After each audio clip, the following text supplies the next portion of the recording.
Le château de Wasenburg surplombe la commune de Niederbronn-les-Bains à 400 mètres d'altitude. L'histoire de ce château n'est pas vérifiée. Cependant, les spécialistes estiment sa construction vers 1273. À l'initiative de Conrad III de Lichtenberg, évêque de Strasbourg, se basant sur des marques de tâcherons visibles à Wasenburg et qui sont similaires à celles que l'on voit à Strasbourg dans la partie que l'on doit à l'évêque Conrad. Mentionné pour la première fois dans une charte datée de 1335, évoquant le partage des biens des Lichtenberg, le château est inféodé à Guillaume de Born en 1378 par les Lichtenberg. En 1398, le château est assiégé par les troupes de l'évêque et de Strasbourg. Le château servira de résidence aux vassaux des Lichtenberg. En 1480, avec l'extinction de la lignée Lichtenberg, le Wasenburg revient en héritage à Simon Wecker IV de Deux-Ponts-Bitche. Le château sera partiellement détruit en 1525 lors de la guerre des Rusteaux, puis reconstruit en 1535 par Jacques de Deux-Ponts-Bitche. Le château passera ensuite aux mains des Hanau avant d'être détruit par les troupes de Louis XIV en 1677. Le site a bénéficié d'une formidable campagne de restauration, permettant sans conteste de qualifier le Wasenburg comme étant un des plus beaux châteaux forts des Vosges du Nord.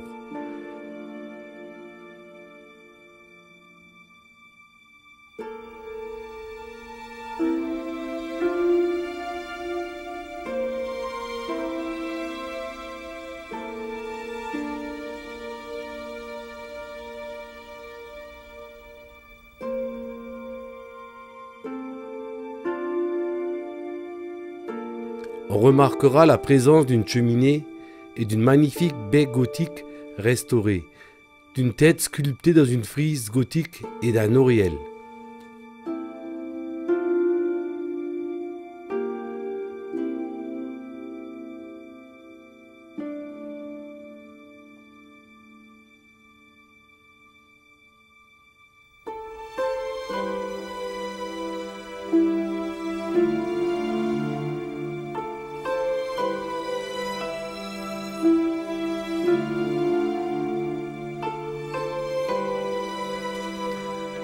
Une très belle fenêtre de 1280 composée de 9 lancettes de vitrail juxtaposées et surmontées de 7 rosaces ajourées, taillées dans un seul bloc de grès, s'ouvre sur la ville de Niederbronn.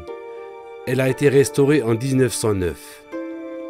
Chaque pierre porte sur les deux faces le trou rond d'ancrage servant à la hisser en place au moyen d'une pince de levage. Le mur de la cheminée, très dégradé, a été restauré en 2009 par l'ajout de pierres neuves.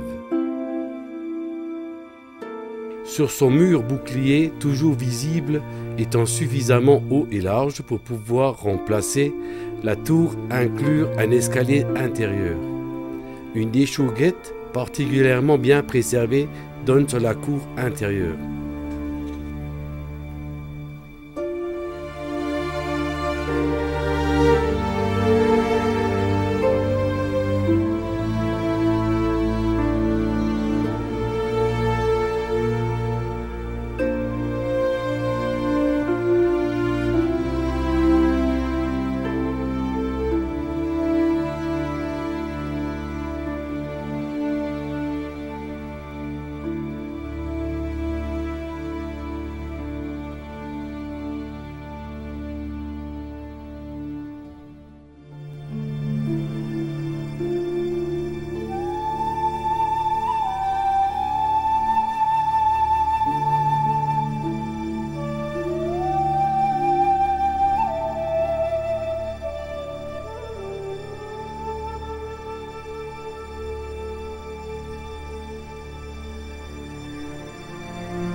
Cet imposant promontoire rocheux, appelé le Warfelsen, domine la vallée à l'extrémité d'un éperon.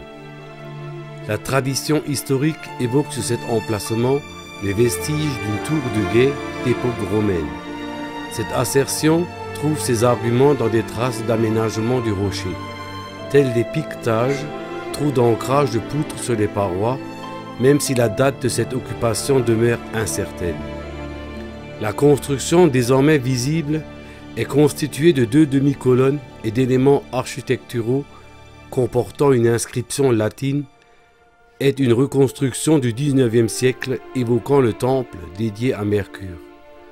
Elle est réalisée avec l'agrément des monuments historiques à l'initiative de l'archéologue Charles Matisse.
Château résidentiel, le Wasenburg est fascinant de par son architecture remarquable et mystérieuse. Ce château ne possède pas de donjon, mais un imposant mur bouclier de 18 mètres de haut et 14 mètres de long, qui protège le logis à 2 étages.